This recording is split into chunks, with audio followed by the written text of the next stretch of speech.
Kumusta po kayo?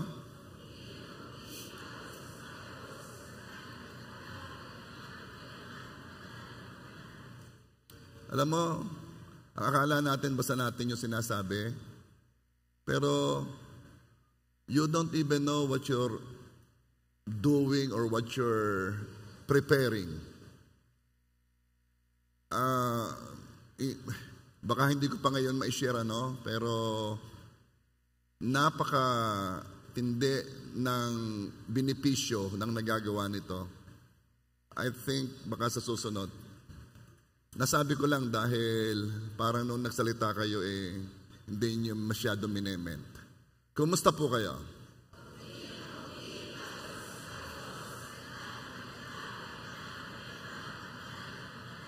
Amen, amen, amen.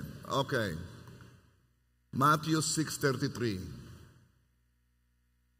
Napakarami nating mga messages galing dito. Dahil parang ito na yung pinaka matinding sikreto ng buhay Kristiyano. Ngunit hanapin muna ninyo ang kanyang kaharian at katuwiran, at ang lahat ng mga bagay na ito ay pawang idaragdag sa inyo. So may unang gagawin, at ito'y ang paghanap. Kindly say, paghanap. Dalawa po ang pinahahanap, kaharian at katuwiran. Bakit pinahahanap? Mark 4 verse 11. At sinabi niya sa kanila, sa inyo ipinagkaloob ang hiwaga ng kaharian ng Diyos. Ito'y pinahahanap kasi ito'y hiwaga. Nung aking tingnan sa ibang verses, it says mystery. At sa iba naman ay secret of the kingdom of God. Pinahanap ito dahil ito'y sikreto, ito'y misteryo.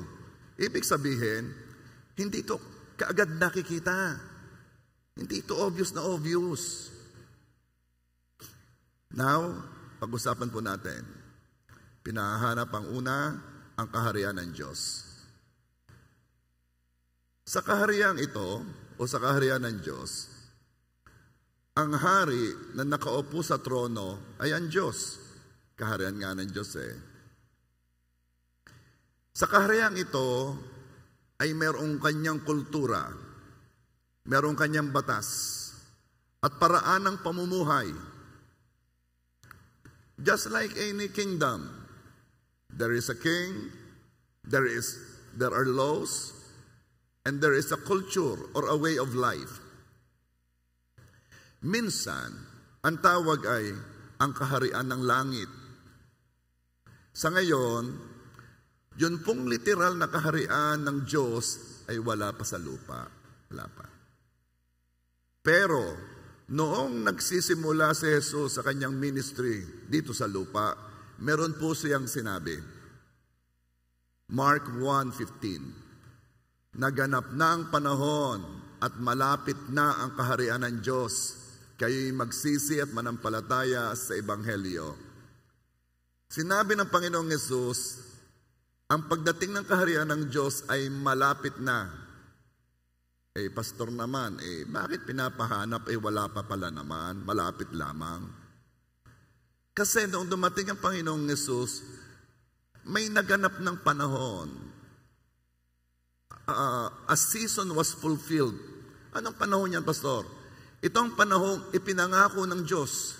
Ito ang panahon na dumating ang may dala ng kaharian. Okay. Lucas 17:21. Sapagkat masdan ninyo, ang kaharian ng Diyos ay nasa inyo. Teka muna, Pastor. Sabi mo, wala pa. Tapos, nasa amin. Wala pa sa lupa, pero nasa kalagitnaan namin. Bakit ganon? Ito po yon. Kasi basta may isang tao na pinaghaharian ng Diyos, dala na niya ang kaharian ng Diyos wherever He is. Nasa kalagitnaan nila ang kaharian dahil kasama nila si Jesus. Si Jesus ang nag-iisang tao na galing sa langit. Walang taong dumating dito na galing sa langit except Jesus. Lahat tayo ay lumabas dito sa lupa at dito tayo nagsimula. Ito ang ating pinagsimulan. Kakaiba si Jesus. Si Jesus galing sa langit, bumaba sa lupa ng katawang tao.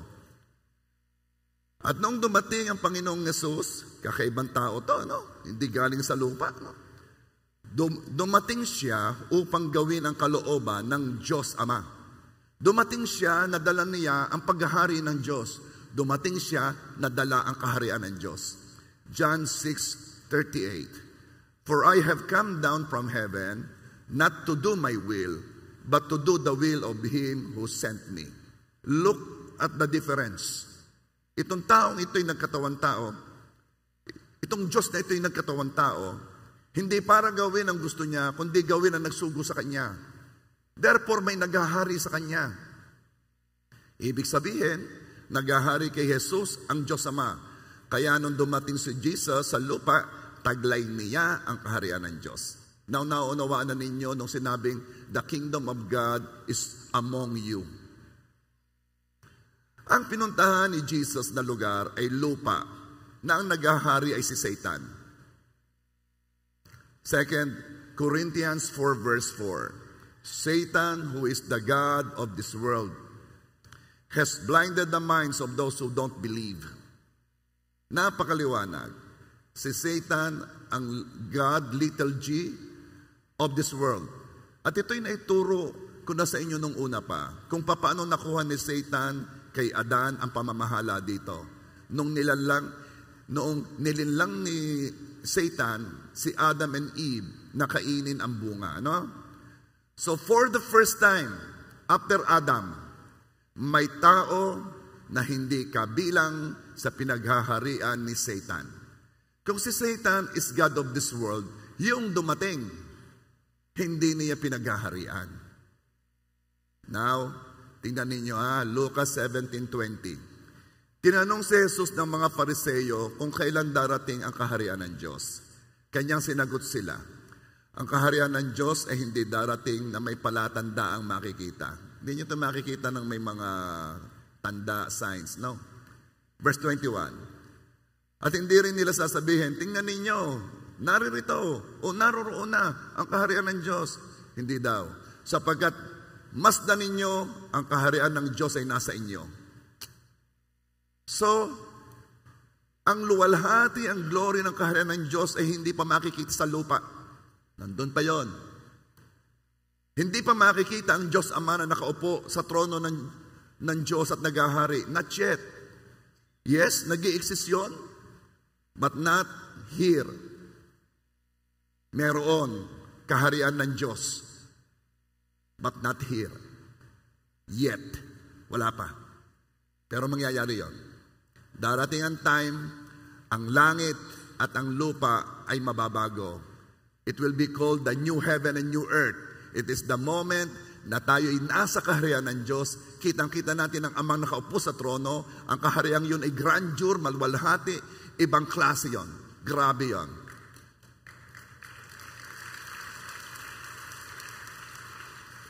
Hindi ako magpo-focus doon. Hindi ko i-describe ang langit sa inyo. Alam na ninyo ang ibang mga katangian nito, ano? Pero kahit wala pa ang mismong kaharian, makikita natin ang mga signs na ang kaharian ng Diyos ay nandito na or among us. As what I told you a while ago, basta mayroong isang taong pinaghaharian ng Diyos, nasa kanya ang kaharian ng Diyos. Lucas 11:20. Ngunit kung sa pamamagitan ng daliri ng Diyos ay nagpapalayas ako ng mga demonyo, dumating na nga sa inyo ang kaharian ng Diyos. Ang mga tanda na ang kaharian ng Diyos ay nandito na. Basta po may deliverance, dumating ang kaharian sa lugar na yon o sa taong yon. Bago po dumating si Jesus, wala pong deliverance. Walang pwedeng magpalaya sa demonyo kasi sila ang siga dito. Ang kanilang amo si Satanas, ang little God, little g God of this world. So kapag iyong amo ang bossing, kahit yung mga tauhan, bossing din yan. Siga-siga yan. Pero look at what happened sa encounter ni Jesus sa demon-possessed sa region of Gadarene. Let me read it to you, ha? Matthew 8:28. Nang makarating si Jesus sa kabilang pampang sa lupain ng mga Gadareno, ay sinalubong siya ng dalawang inaalihan ng mga demonyo na lumabas mula sa mga libingan. Lumabas daw saan? Sa sementeryo.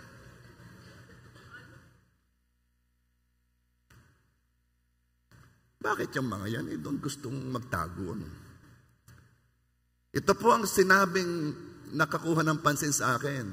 Napakabangis nila, kaya't walang makadaan doon. Saan ninyo napipicture yun? Yung napakabangis at walang makadaan. Ay di kayo pagka may siga, yung labas ang barako, ngayon, ay iwas tayo diyan, iwas tayo. Ay siga, naghahari-harian. Mabangis. Pero tingnan ninyo ha, noong dumating si Jesus, taglay niya ang kaharian ng Diyos. Ang naghahari-harian sa lupa ay sumusunod. Matthew 8:29. Sila'y sumigaw na nagsasabi, anong gagawin mo sa amin, o anak ng Diyos? Naparito ka ba upang pahirapan kami bago dumating ang takdang panahon? Naku, sobra po ang revelation ng verse na to. Bakit nag-react ng ganoon ang mga demonyo? Kasi alam ng mga demonyo, at noon lang sila nakaranas noon, alam ng mga demonyo nang dumating ay pinaghaharian ng higit kaysa sa amo nilang si Satanas. Ramdam nilang higit na power o kapangyarihan nang dumating. Hindi pa nila yun nararamdaman dati. Kaya wala pang deliverance noon.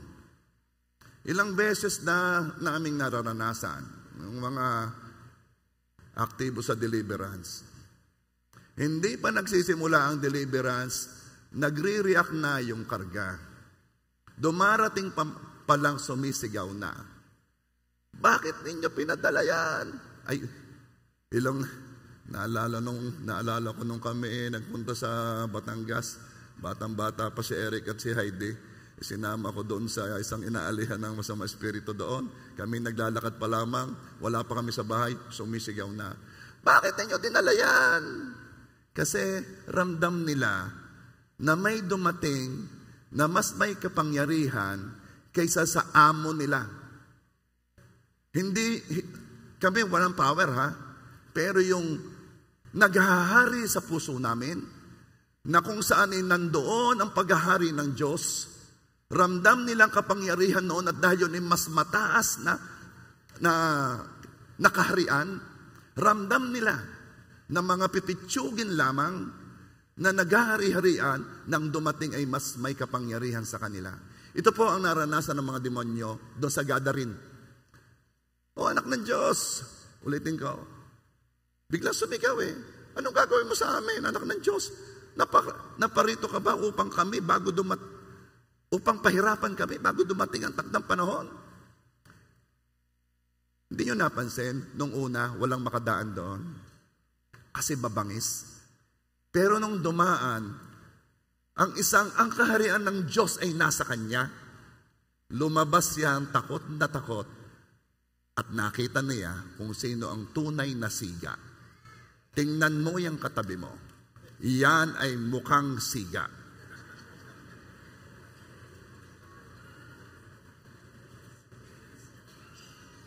Huwag mong tingnan ng asawa mo, magkakagalit kayo.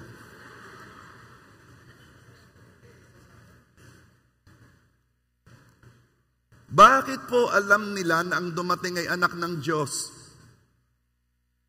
Hindi nga alam ng Pariseyo, hindi alam ng Eskriba, hindi alam ng mga pinuno ng relihiyon, pero alam ng demonyo. Ramdam nila, wala pang ganoong power silang na-encounter since the beginning. Alam nilang walang iba kundi ito isang anak ng Diyos, isang nasa kaharian ng Diyos. At meron pa sila, naparito ka ba upang pahirapan kami? Alam din nila na parurusahan sila. Naparito ka ba upang pahirapan kami bago dumating ang takdang panahon? Pero alam din nila na may panahon niyon na sila ay parurusahan. At alam din nilang hindi pa panahon. Tanungin niyo ako, Pastor, bakit alam yan ng mga demonyo? Kasi nagbabasa sila ng Bible. So alam mo na kung ba't di mo alam. Ano?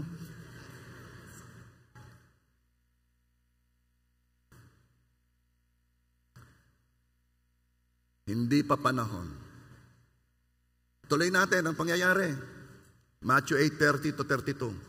Sa may kalayuan sa kanila ay may isang kawan ng maraming baboy na nanginginain. At nagmakaawa sa kanyang mga demonyo na nagsasabi, kung palalayasin mo kami, ay papuntahin mo kami sa kawan ng mga baboy. In verse 32, sinabi niya sa kanila, humayo kayo, go. Lumabas nga sila at pumasok sa mga baboy. At ang buong kawan ng mga baboy ay bumulusok sa bangin patungo sa dagat at namatay sila sa tubig. Tingnan ninyo, ang mga baboy, mas gusto pang mamatay kaysa magkademonyo. Bakit kaya yung iba ayaw magpa-deliverance? Ano? Pero itong aking point. Alam nila na sila'y darating ang tami parurusahan. Alam nilang hindi pa panahon, pero alam nilang darating yon. Ito po ay parang, ang feeling nila ito, nagka-countdown na. Paragang 10, 9, 8, ganyan.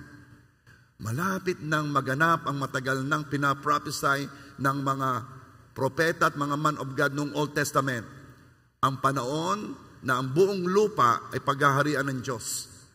Yes, babalik muli ang Panginoong Yesus. Gagawin niya ang pangako niya sa bansang Israel. Siya'y bababa sa Jerusalem. Itatayo niya doon ang kaharian, ang trono. Kasi gagawin niya ang pangako niya. At pagkatapos noon, ay magaganap naman ang pagbaba ng bagong langit at pagkakaroon ng bagong lupa. End times. Pero hindi ako magpo-focus doon. Ito po ang dahilan kung bakit ang kaaway is doing everything to delay. Hindi nila mapipigilan. They're delaying it. Alin? Ang pagbalik ng Panginoong Yesus. Kung kayo may nakikita hindi mga magagandang nangyayari, kasi busy ang demonyo. Saan po siya busy? May babasahin ako sa inyo na isang reason kung bakit hindi pa dumarating ang Panginoong Yesus. Ano ba yung hinihintay ng Panginoong Yesus? Let me read it to you. Romans 11:25. I want you to understand this mystery. Another mystery. Basta sa kaharian ng Diyos, any knowledge about the kingdom of God is mystery. I want you to understand this mystery. Some of the people of Israel have hard hearts. Matitigas ang puso ng mga Israelita. Hanggang ngayon ayaw tanggapin ng Panginoong Yesus Pero, tinan ninyo ang reason kung bakit. But this will last only until the full number of Gentiles comes to Christ. Titigas lang ang puso na yung mga Hudyo, hindi nila tatanggapin si Jesus as the Messiah. Hanggang ngayon sila yung naghihintay parang Messiah Hindi nila alam na dumating na. Kasi hinihintay nila yung Messiah na makapangyarihan ay ang dumating ay servant. Hindi nila nakita yon. Pero this is the point. Bakit hanggang ngayon ang tigas ng puso nila? Kasi hinihintay lamang ng Panginoong Diyos na mabuo ang bilang ng mga hintil. Ang hintil po ay yung hindi Hudyo. Tayo yon. Na mabuo ang bilang ng mga ito. At siya darating ng Panginoong Yesus. Ano pong ibig sabihin? Naghihintay ang Diyos na maraming maligtas. At ilan po yung bilang na yon? Hindi ko alam. Hindi sinabi. Pero may number ang Diyos na gusto ng bilang ng mga maliligtas. Kaya dinidelay ng demonyo, alam yun ng demonyo, lahat ay gagawin nila para mapigilan tayong mag-share, para mapigilan yung sineshare na maunawaan ang kanyang naririnig. Kaya bubulagin ng demonyo ang sanlibutan para hindi makita ang luwalhati ng mabuting balita. Kaya gagawin ng demonyo lahat. Tingnan ninyo, look at the hindrance kung bakit pag nag-share ka, sila'y resistant. Yun namang hindi resistant, di maunawaan. Very active ang demonyo. Ayaw nilang marating yung bilang ng mga maliligtas. He is delaying. At sabi na ni Satanas sa mga demonyo, siya, mag-double job kayo, double work kayo. Bakit? Ay pag hindi kayo nag-double work, ay lagaw, parurusahan, dadating ng panahon. Kaya yung mga busy. Ay kahit naman sila busy, ang Church of God ay masipag.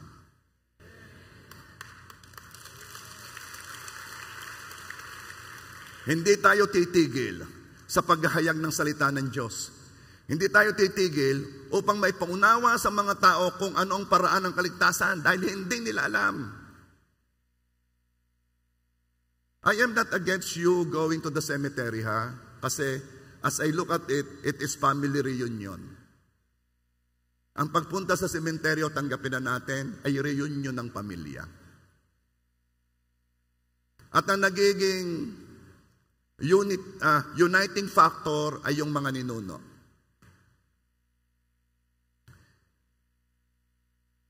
Pero napakadaming taong hindi alam ang paraan ng kaligtasan. They don't even know na wala na doon ang kanilang binibisita. They don't even know na kung meron mang naroon, baka hindi iyon ang kanilang ninuno. At pwede rin naman nga na kung ano'y nandyan lang o kung nasaan man ano. Pero this is my point. Napakadaming mystery ng kaharian ng Diyos na hindi nalalaman kahit ng mga Bible scholars. And this is what we should do. Bago natin unawain ang kalaliman ng misteryo ng kaharian ng Diyos. Yun man lamang basic. Yun man lang elementary teachings. Sabihan man lang natin ng lahat na kapag hindi sila naligtas, pupunta sila sa impyerno. Na kapag walang tagapagligtas silang tatanggapin, at si Jesus lang yon, ay sila'y pupunta sa kaparusahan. Sabihin man lang natin ang basic teaching. Sabihin man lang natin na kailangan nilang baguhin ang kanilang isip at tanggapin ang Panginoong Yesus. Mamaya palalawakin ko pa iyan. Pero my point is this, hindi alam ng mga tao ang paraan ng kaligtasan. Kayo alam nyo. Alam ninyo. Bakit kayo pupunta sa langit? Anong sagot? Gawa po ni Pastor Ito. Siya, walang makakapasok. Dahil tinanggap mo ang kaisa-isahang ibinigay ng Diyos Ama na magliligtas sa iyo.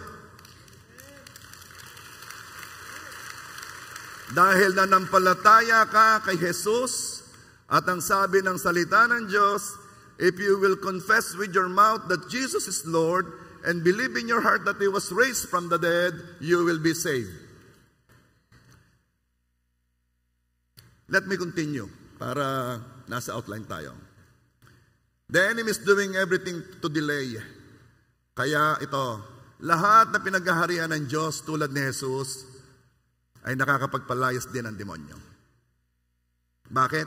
Nasa iyo ang kaharian ng Diyos Ramdam nila ng pinapalayas na may dumating na mas mataas ang kapangyarihan kaysa kanila. Kasi sila ang amo nila si Satanas. Ikaw ang amo mo ang Diyos, ang pinakamataas sa lahat. Ramdam nila ang difference. Kaya naman Mark 16 verse 17 and 18 says, and this sign shall follow those who believe. In my name they will cast out demons. Sinyalis ito ng mga nananampalataya kay Jesus. Sinyalis ito ng mga ligtas. Kaya kung ikaw ay ligtas, Huwag kang matakot, gawin mo ito. Takot ang demonyo sa'yo. And verse 18, they will lay hands on the sick and they will recover. Kung tinanggap mo ang Panginoong Yesus, nananampalataya ka sa Kanya, naniniwala ka sa Kanya, magpatong ka ng kamay sa may sakit at sila'y gagaling. Ito ay sign ng kaharian ng Diyos ay nasa puso mo. At sino mang tumanggap sa Panginoong Yesus, nasa Kanyang paghahari ng Diyos. Kaya naman, itong unang pinapahanap sa atin. Kasi hindi natin alam na nasa atin na kailangan nating hanapin, kailangan nating ma-recognize. At hindi po automatic ang pagiging member ng kaharian. May kailangan maganap muna sa tao. Kailangan muna nilang maging righteous. At itong isa pang pinapahanap sa atin. Number 2, ang katuwiran ng Diyos. Dalawa lang yan ang kaharian at ang katuwiran. Bakit pinapahanap? Kasi marami may hindi alam. Mark 1:15. The time promised by God has come at last, He announced. The kingdom of God is near. Repent of your sins and believe the good news. Kindly say, repent. Ang ibig sabihin nito, magsisi. Pero may kulang sa ating pagkaunawa. Repent means magbago ng isip. Marami kasi nagsisisi, hindi nagbabago ng isip ano? At saan tayo dapat magbago ng isip? Anong unang dapat mabago sa ating pag-iisip? Ang kailangang mabago ay ang ating pagkaunawa sa kaligtasan o sa katuwiran o sa righteousness. Tingnan natin ang righteousness sa mata ng Diyos at ihambing natin sa mata ng tao. Ito yon. Ang paraan ng lahat ng tao para maging matuwid ay ito, basta't walang ginagawang masama. Ganyan. Tanungin niyo sila lahat, kahit anong relihiyon. Itong sasabihin, basta't walang ginagawang masama. Ang ibig sabihin, sila'y kailangan gumawa ng kabutihan. Iba't iba po ang idea ng tao sa paggawa ng kabutihan. Depende ito sa nakagisnan, sa naituro ng magulang o ng teacher, or sa requirement ng relihiyong sinapian. Iba't iba yan, set of good works. Kaya pag may isang taong inimbita ka sa church, ito ang una nilang itatanong, ano ang bawal sa inyo? This question shows their mindset. Ang mindset na ang pagpunta sa langit ay sa pamamaraan ng paggawa ng kabutihan. Kaya ang tanong anong bawal sa inyo? Ibig sabihin, ano naman sa inyo ang set of good works? Ganon. Laging may set of good works na dapat gawin. Hindi kailanman magiging matuwid ang tao sa paggawa ng mabuti. Kasi laging susuway ang tao sa utos. 10 utos pa lang, sablay na. Sino dito nakapagsinungaling na kahit minsan? Yung dumating ang maniningil, sinabi mo yung magulang mo'y wala.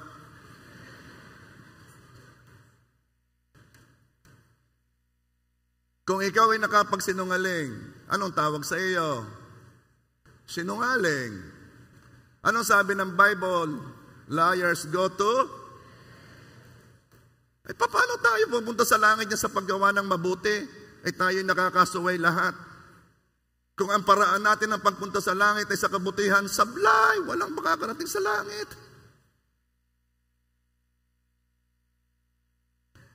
Kaya inutusan tayong mag-repent, hindi lang sa masasamang gawa, kundi sa maling paniniwala. Now, tingnan natin ang righteousness ni God. Narinig mo ang righteousness ng tao, ano? Ano naman ang righteousness ni God? Repent and believe the good news. Ang good news ay pwede ring gospel. Or, it could be, in other interpretation, ito ay message of salvation. In other verse, ito ay the way to enter the kingdom of God. Good news is the gospel. Noong dumating si Jesus, ay sinabi niya ang paraan ng pagpunta sa langit. Heto yon. John 3:3. Sumagot sa kanya si Jesus, katotohanan ang sinasabi ko sa inyo, malibang ang isang tao'y ipanganak na muli ay hindi niya makikita ang kaharian ng Diyos. Oho!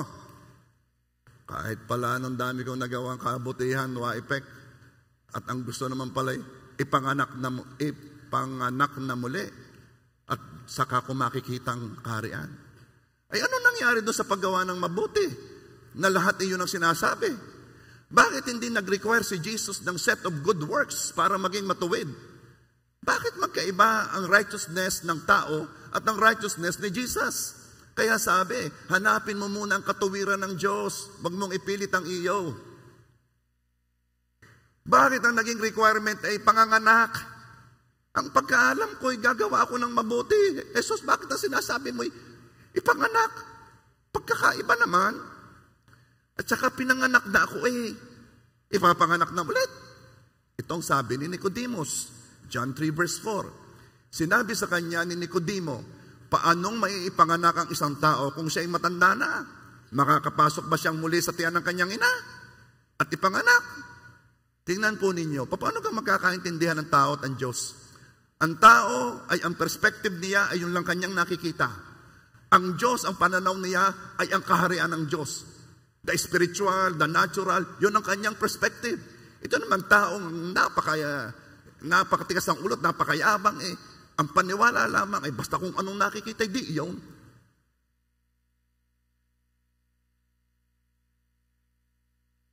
Ibang uri ng kapanganakan ang sinasabi dito. Sabihin mo sa katabi mo, mag-focus ka. Dahil mauunawaan mo na kung anong ibig sabihin ng born again.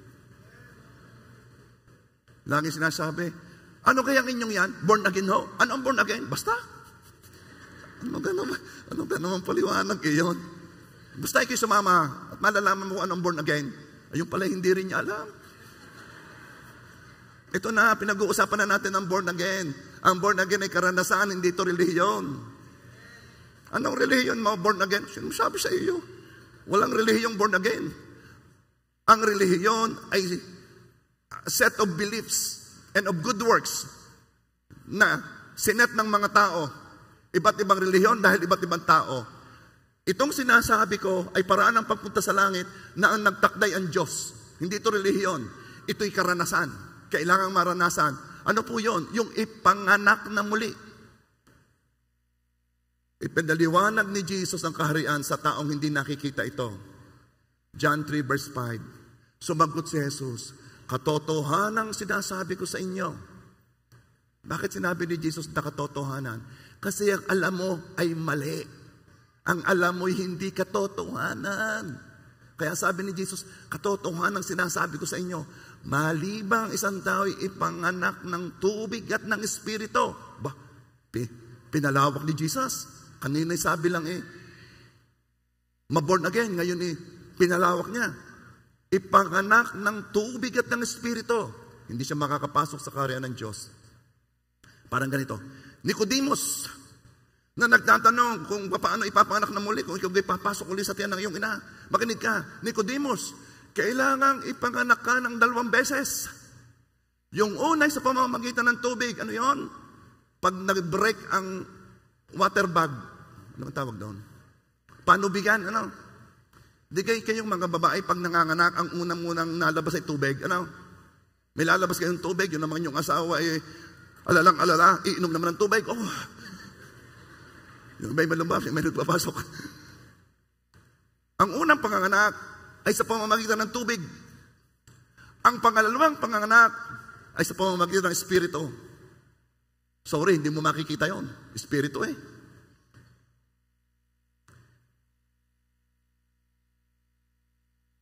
Remember ang sabi ng Diyos kay Adan.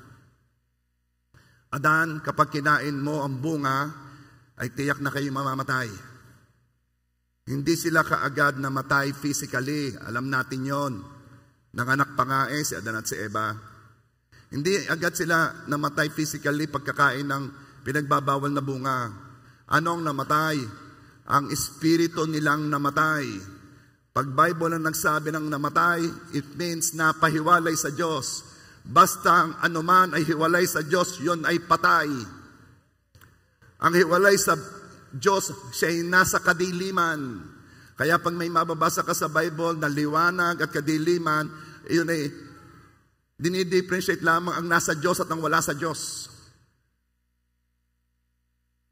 Namatay ang espiritu ni Adan. Simula noon, anumang gawang iproduce ni Adan ay hindi acceptable sa langit. Kaya hindi mo pwedeng gawin na pambayad sa langit ang iyong mabubuting gawa. Kahit pa yung pinakamatinding mabubuting gawa, dahil anything you do, coming from a spirit that is dead, coming from a spirit na walang relasyon sa Diyos, ay hindi tatanggapin ng Diyos. Bakit? Ang source ay corrupted na.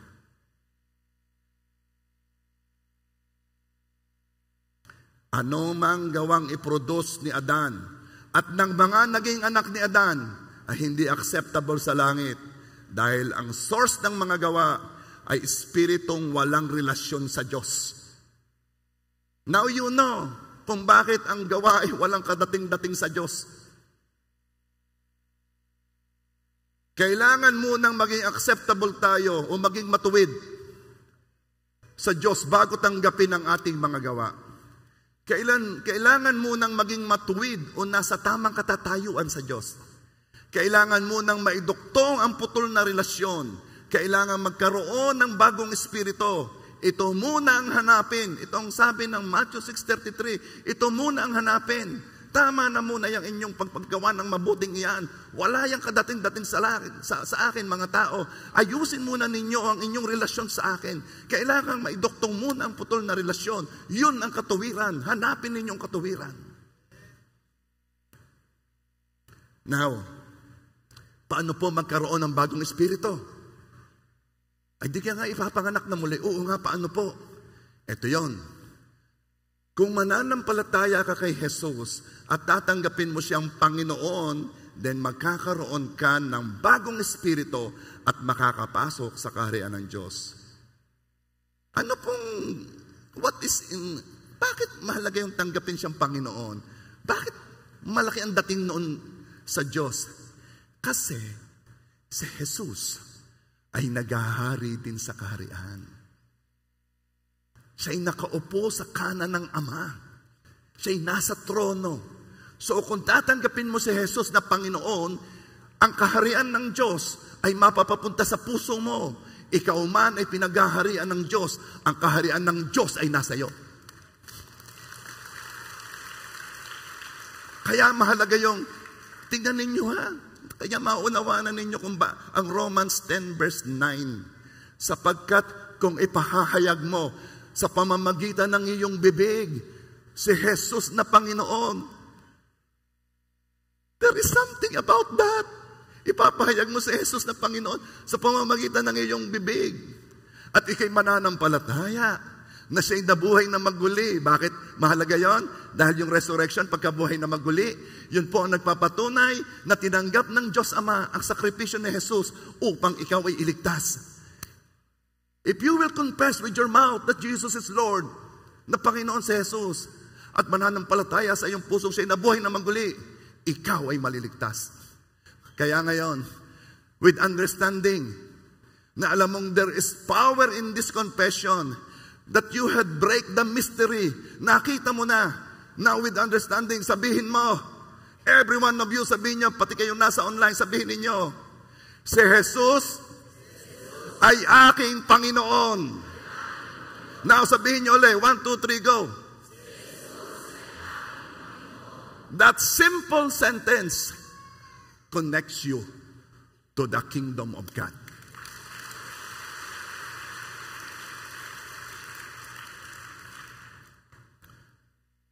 Isipin ninyo, yun lang ang sasabihin. With understanding, ha? Totoo sa puso. Hirap na hirap ang mundo.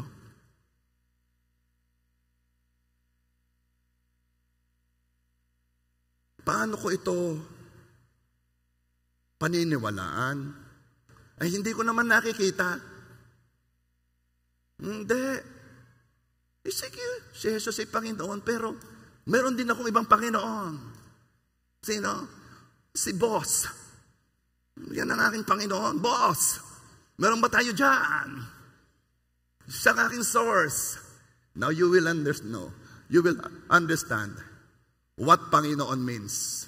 Panginoon means, wala ka ng ibang Panginoon. Pag may sinabi sa iyo yung Panginoon sa lupa na ganito, ay hindi ka pareho ng sinabi ng Panginoon mo sa langit, ang susundin mo yung Panginoon mo sa langit kasi siya ang tunay mong Panginoon. Baka kasi akalain mong pag na-confess mo nga lamang na Jesus is your Lord, di okay na eh. No, it is with the belief na siya talagang Panginoon. Na kapag ka dumaan ang nangungubra ng weteng, sasabihin mo, si Jesus ang Panginoon ko. Siya ang source ko. Anong tumama? Ito, tatamaan ka.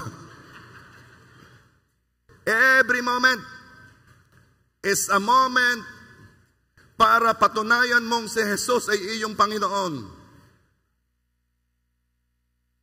Nayakag ka sa inuman. Sige, hindi ko na sasabihin. It's a moment ng pagsasabi kung sinong Panginoon mo.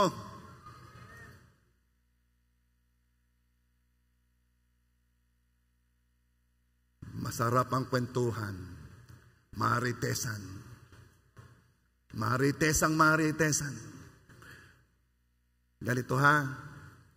Once ikaw ay pumasok sa maritesan, ikaw ay may pride. Labo naman, layo naman. Ganito kasi yon. Magsabi ka sa akin ng maritesan na mabuting bagay ang sinasabi mo doon sa tao. Sige. Magsabi ka sa akin ng chismisan na ang pinagchichismisan ninyo ay mabubuting bagay. Alam mo ba yung kumari ko? Talaga namang yun ay napaka-godly woman. Napakabuting tao noon. Siya nga, kailan pa? Simula nang makilala ko siya eh. Iba talaga siya. Ha? Paano mo nasabi? Ay, biro mo yun bago sumakay ng sasakyan, yun muna nagpe-pray. Bago kumain, yun nagpe-pray. Yun talagang magte-text sa akin, Mare, baka meron kang gusto ipag-pray.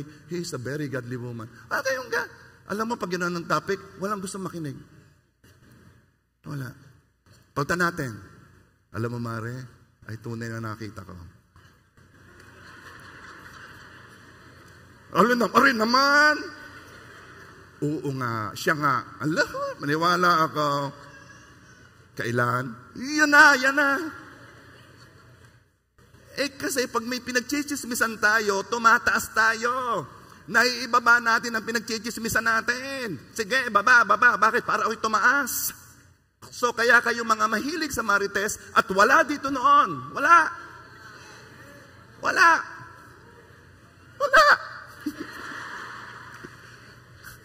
Ay, ito ang sagot ko. Let's be humble. Huwag nating i-enjoy ang mga ganong usapan. May bago ako. Sabi, sino kaya? Alam mo, ang sabi nila mga babae daw ang mahilig sa maritesan. Huwag kay... Oo nga, hindi pa ako tapos. Riyak agad Hindi kayo na magturo. Kayo na. Wala po yung pinipili. Bakit? Kasi lahat tayo ay mapapride. The more na mapride, the more chismoso at chismosa. Lahat ay lumuhod at magsisi. Alam niyo, pag ito'y naririnig ninyo, minsan nakakatuwa na pakinggan Pastor, bakit kayo, pag kayo nagsasabi ng kasalanan, kami napapatawa? Para hindi masakit. Pero pagdating naman sa inyo, isipin din naman nga ninyo. Na kapag may papasukan ng chismisan, umiwas na kayo. Bakit? Pag hindi kayo umiwas, hindi kayo matututong makipagkwentuhan. Ano pong ibig nyo sabihin? Pag ang alam mo'y chismis, hindi ka na marunong makipag-usap na hindi chismis. Ikaw ano ka sasabihin ko?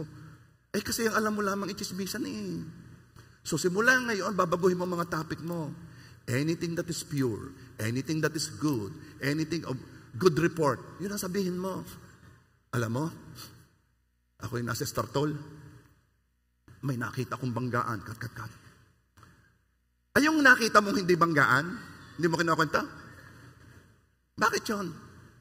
Kasi yun ang magandang masabi kasi pag sinasabi ko yun, parang lumalabas, ako'y mahusay mag-drive, ako'y iningatan ng Diyos. Sila hindi. Hindi, tumaas ka na naman. Talk about good report. Alam niyo, mag-i-start ako ng good report. Palawakin na lang ninyo. Ang Rosario ay napili na paglalagyan ng malaking hospital, 120 bed capacity. I-chismis ninyo. Baka hindi sila, mag-i-enjoy yung mga yon. Itong sunod nila sasabihin, ay saan ilalagay? Doon. Saan doon? Hindi ko pa alam, pero doon. Somewhere doon, sa may palengkeng diretso doon. And then, sundan mo. Yung palengke, malapit nang matapos. Kailan? Malapit na. Sundan mo. Merong pamplano. Di ba nakapunta ka na ng cultural center? Biyaya ng Diyos, gagawa pa tayo ng mas malaki dyan. Bakit hindi kayo magsimula ng mga gayong kwentuhan? Lagi ang inyong pagkikuntahan si Diskaya. Di pa kayo nagsasawa. Pagkwentuhan natin yung magagandang bagay. Sa traffic naman kahapon, sa traffic. Sino ka namang may hindi alam noon? Alam na namin yun. Wala ka ba ibang topic? Ang itopic mo ito. Kami nagkasama-sama, kakasaya namin. Choose the topic na hindi maritesan. Are you there? Ba't ko kasi sinabi yun? Yung Panginoon. Pag tinawag mo si Jesus na Panginoon, napakadami mong gagawin at hindi gagawin. Akala kasi natin, sasabihin ko lamang na si Jesus ay Panginoon ko. Ano sinasabi sa iyo? Ang pagtawag kay Jesus na Panginoon ay napakatindi. Siya na ang masusunod Siya na ang masusunod. Anong sabi niya? Huwag kalimutan ang pagsasama-sama. Huwag daw kalimutan ang pag-attend pag Sunday. Sabihin mo sa katabi mo, huwag kalilimutan. Huwag mong idahilang ikay mag-go online. Okay lang kung talagang hindi kaya, Yung valid ang excuse. Pero hindi sinabi ng Bible, huwag kalimutan ang pag-go online. Ang sabi, huwag kalimutan ang pagsasama-sama. Kaya naman ang iniisip ko kung paano palalakihin ito Next year, sisimulan natin ang balcony.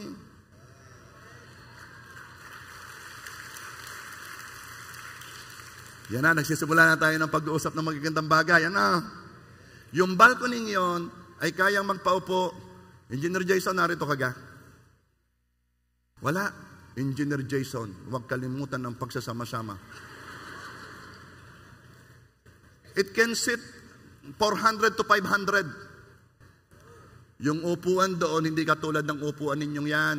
Ang upuan doon parang sinihan. Yung malambot. Bakit? Ang upuan ninyo ganyan kasi, ito kasi ay multi-purpose. Dito nagkakasal. So dapat alsin na silya. Sa balcony, wala nang alisan. Kaya malambot doon ang silya, parang sinihan. Gusto nyo noon? Tingnan ninyo, meron tayo napapag-usapang maganda.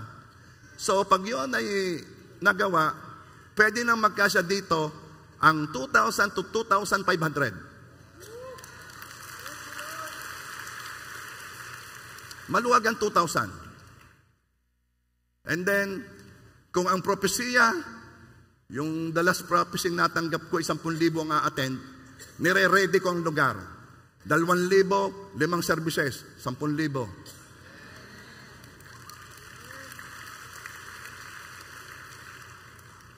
Sige, pag-usapan natin ng pag-usapan na magbibigay ng luwalhati sa Diyos. Kung si Jesus ang Panginoon mo, ang iisipin mo ay ang kanyang interest. Iisipin mo kung anong mahalaga sa kanya. At ang mahalaga sa Kanya ay marami makakilala sa Diyos. Ang mahalaga sa Panginoon is that no one should perish. Ang mahalaga sa Panginoon ay go and make a disciple. Ang mahalaga sa Panginoon ay makapag-establish tayo ng mga daughter churches. Ang mahalaga sa Panginoon ay saturate natin ang Bicol region ng churches. At kayong mga pastor, kayong mga kabataan dito manggagaling, kayong mga naging pastor na dadalhin doon. Pupunuin natin ang Bicol. Yan ang ating pag-usapan. Bakit? Yan ang gusto ng ating Panginoon. So, ang iyong pinag-uusapan ngayon, it means, yan ang gusto ng Panginoon mo. Kaya tingnan mo kung anong iyong sinasabi. Tingnan mo, pakinggan mo kung anong sinasabi mo. Dahil kung anong sinasabi mo, yan ang gusto ng Panginoon mo. Malalaman mo na kung sinong Panginoon mo. Ha? Ayan, pinag-usapan ho namin noon yung mga kakabalastugan mga kalaswan ay di alam mo na kung sinong Panginoon mo. Did you get me? Yung Jesus is my Lord. Si Jesus ang Panginoon ko ay napakatindi, napakalalim.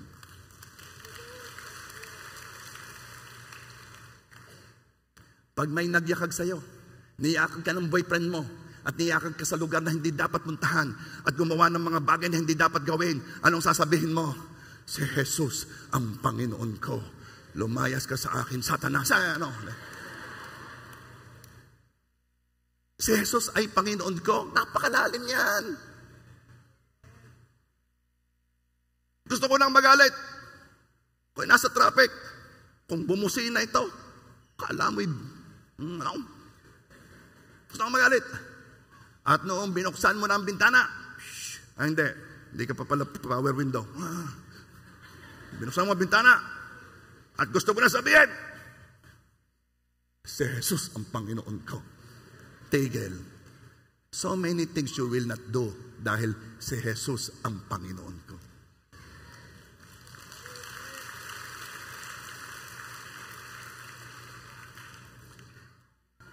Meron kang temptation. Gusto mo mangaliwa. Pastor, bakit ganyan ang mga topic mo? Ay, November 1 kahapon. Ay, anong kaugnayan? Wala. Gusto mong mangaliwa. Isipin mo, sinong Panginoon ko? Dahil sa gagawin kong ito, magiging malinaw kung sino ang Panginoon ko.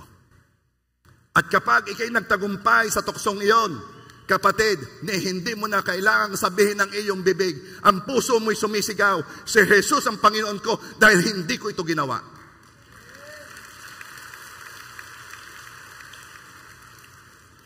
Now you understand kung anong ibig sabihin ng pinaghaharian ng Diyos.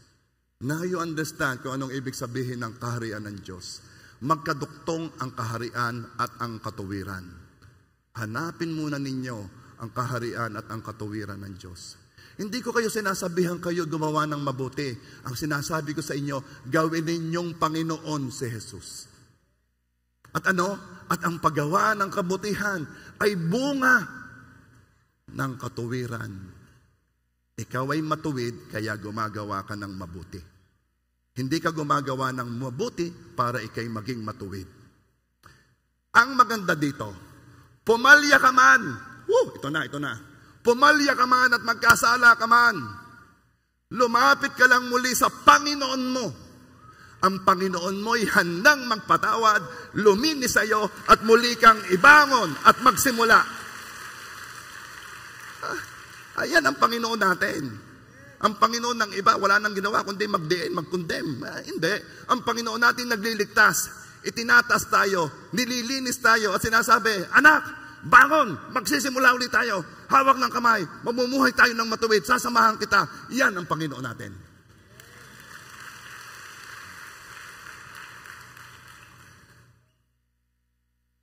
Kaya naman, paano ko ito paniniwalaan? Hindi ko naman nakikita ang Panginoon. Sa kaharian, kikilos ka sa pananampalataya. Pananampalataya sa salita ng Diyos. Na pag sinabi niya, yun ang katotohanan. Nakikita mo man o hindi. Galatians 3:11, ang matuwid ay mabubuhay sa pamamagitan ng... Matanong ko kayo, sino ang tao na gusto... na ganito kong maniwala? Yung talagang he or she is living by faith. Sino? Ako na sasagot. Ang mga bata. Pag sinabi mo sa bata, agad siyang maniniwala. Bakit? Bakit siya maniniwala? Dahil sinabi mo. Kaya naman sabi ng Matthew 18 verse 3, sinabi niya, katotohanan sinasabi ko sa inyo, malibang kayo'y magbago at maging tulad sa mga bata, kailan may hindi kayo makakapasok sa kaharian ng langit. Kailangan pag nakita mong nakasulat, panampalatayaan mo, paniwalaan mo, na gagawin ng sumulat nito, gagawin ng nangako nito, ang kanyang sinabi. Walang ibang reason. Kaya kasusunod kasi nakasulat. Kung si Jesus ay Panginoon mo, listen everyone, magtatights ka. Eh bakit po? Bakit ako magtatights? Magbigay ka ng reason. Ipaliwanag mo sa akin. Simulaan. Isa-isahin mo. Bakit? Hindi ka bata. Hindi ka bata. Hindi ka nananampalatayang parang bata. Ang bata ay ganito. Bakit ka susunod? Nakasulat eh. Di burahin mo kung kaya mo. Pero dahil nakasulat, susunod ako. Ganan ang pagkilo sa kaharian. So, sabihin nga uli natin, si Jesus ang Panginoon ko. Parang mas mahina na kaysa dati. Remember, if you will confess with your mouth that Jesus is Lord and believe in your heart that He was raised from the dead, you will be saved. Kaya ako pinag-uusapan ay kaligtasan, make Jesus your Lord. Are you there? Ano naman, Pastor, ang magiging katatayuan ng mabubuting gawa na malimit kong naririnig na dapat kong gawin para ako'y pumunta sa langit? Anong katatayuan ng mabubuting gawa pagdating sa kaligtasan? Itong sagot, wala. Biyaya lang sa pamamagitan ng pananampalataya. At again, uulitin ko, Ephesians 2 verse 8 and 9, sapagkat sa biyaya, kayo'y naligtas. Naligtas means pupunta sa langit. Sapagkat sa biyaya kayo'y naligtas sa pamamagitan ng pananampalataya. Pananampalatayang katulad ng bata. At ito'y hindi sa pamamagitan ng inyong sarili. Ito'y kaloob ng Diyos. Dinefine lamang kung ano ang biyaya. Ito'y bigay, regalo. Verse 9, hindi sa pamamagitan ng mga gawa. Yan pagkakalinaw. Kaya kung ipagmamalaki mo, ikaw ay mabait at pupunta ka sa langit, sorry. Hindi sa pamamagitan ng mga gawa. Kung ipagmamalaki mo ang set of good works na sinabi sa iyo ng sino mang grupo o ng anumang tao, sorry. Hindi sa pamamagitan ng mga gawa. Bakit? Anong reason ng Diyos? Upang ang sino man ay huwag magmalaki. Isipin mo naman kung sa pamamagitan ng gawa ay puno ang langit ng mayayabang, ay pagalingan ba't ka nakapunta? Ako pang tinanong mo. Para ka naman. Sa dami kong natulungan, binigyan ko ng ayuda, nakalagay picture ko. Ikaw, ba't ka nakapunta? Wala ka. Ako ang nanalangin, kaya ikinakapagbigay. Taas naman ito. Ikaw, ba't ka nakapunta? Wala kayong dalawa, kaya kayo nabunagin dalawa dahil ko. Puno ang langit ng pataasan. Kaya sinabi ng Diyos, hindi sa pamamagitan ng mga gawa upang ang sino man ay huwag magmalaki para pagdating natin sa langit at tinanong tayo, bakit ka nakapunta dito? Dahil sa biyaya ng Diyos, dahil ni Jesus. Tapos. Ibig nyo sabihin, Pastor, hindi na ako gagawa ng mabuti? Hindi naman. Ito'y kusang bubunga sa taong matuwid. May benepisyong mabuting gawa pag matuwid ka na. Ang mga ito'y may katumbas na generous, eternal rewards para sa atin sa kaharian ng Diyos. Now, that you know, dalawa lang yan. Kaharian at katuwiran. Unahin muna ninyo ito bago paano paman. Bago kayong magpakabisi-bisi sa ministry, bago ninyo pag-igihin ang negosyo, bago ninyo tapusin ang inyong pag-aaral, bago ninyo gawin nyo sa palagay ninyo ay mahalaga sa inyong buhay. Sabi ng Matthew 6:33, seek ye first Unahin muna ninyo, hanapin ang kaharian ng Diyos at ang kanyang katuwiran. Now you understand. Once tinanggap mo ang Panginoong Yesus, nag-ahari na ang Diyos sa puso mo. Ang kaharian ay darating saan man ikaw nandoon. At once ikaw ay na-born again, ipinanganak na muli ang Espiritu, dahil tinanggap mo si Jesus na Panginoon, ikaw ay magiging matuwid. Amen ba? Let's all stand up, please.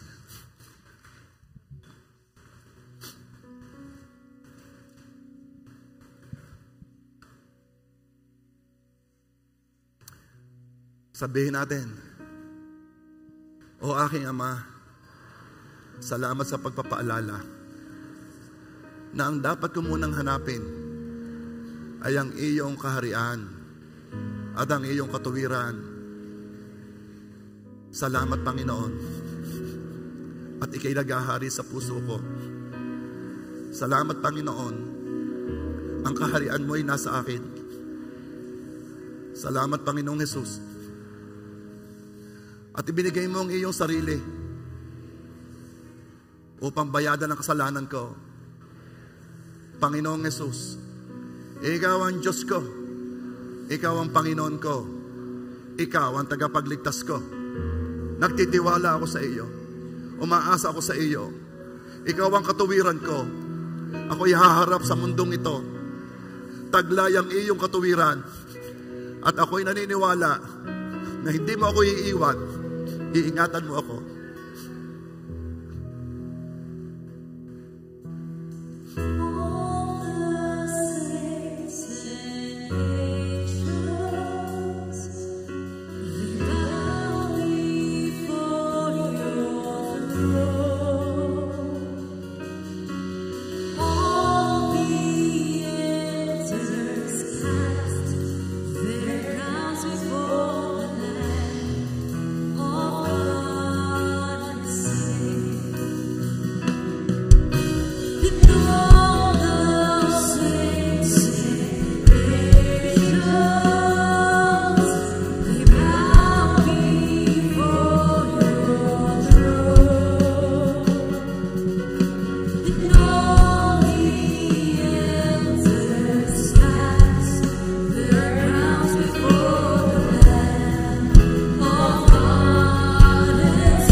Sasamba sa Kanya sa Espiritu at sa katotohanan. For a very long time, ang mga tao ay sumasamba sa Diyos galing sa kanilang laman. Sila ay nagre-ritual, sila ay kumikilos out of duty and obligation, sila ay nagsasaulo, sila ay nananalangin na hindi galing sa puso, pero hindi ito tinatanggap ng Diyos sapagkat ang Espiritu ay hindi pa buhay.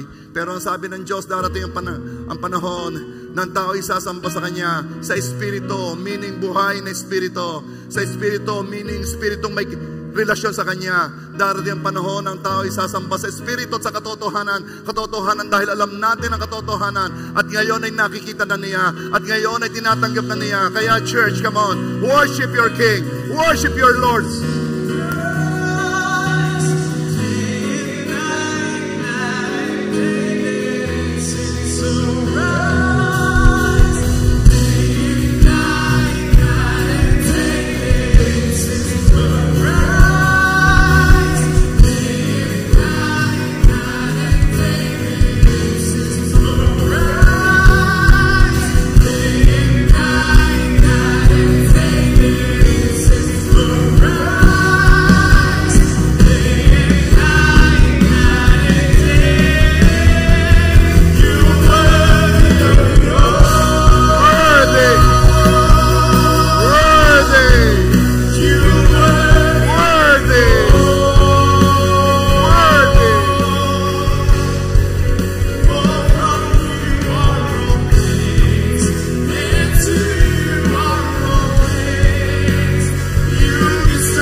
worthy. Do you know what worthy means? Karapat-dapat. Anong ibig sabihin nito? Dumating ka man dito na parang malungkot, hindi nito napipigilan na sinasamba mo'y karapat-dapat. Dumating ka man dito na meron kang iniisip, meron kang problema, hindi pa rin binabago nito ang katotohanan, ang sinasamba mo'y karapat-dapat. Walang babago sa katotohanan ang sinasamba natin karapat-dapat. Worthy! Worthy! Worthy! You are worthy of it all.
Once again, you are worthy of it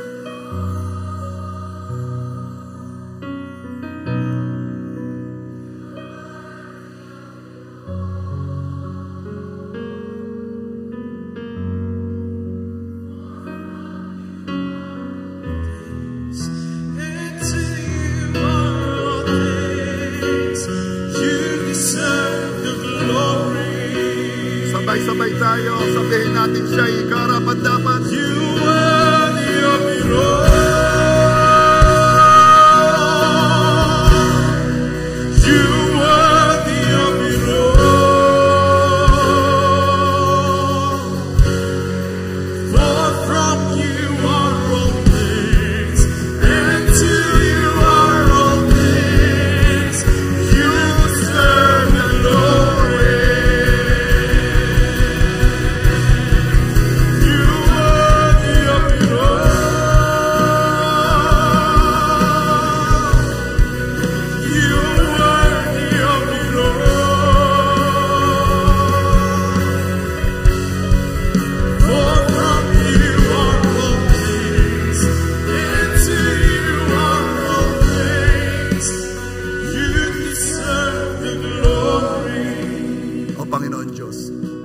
Nothing will change the truth that you are worthy. Heaven and earth will fail, yet you will remain worthy to be praised and worshipped. All glory belongs to you.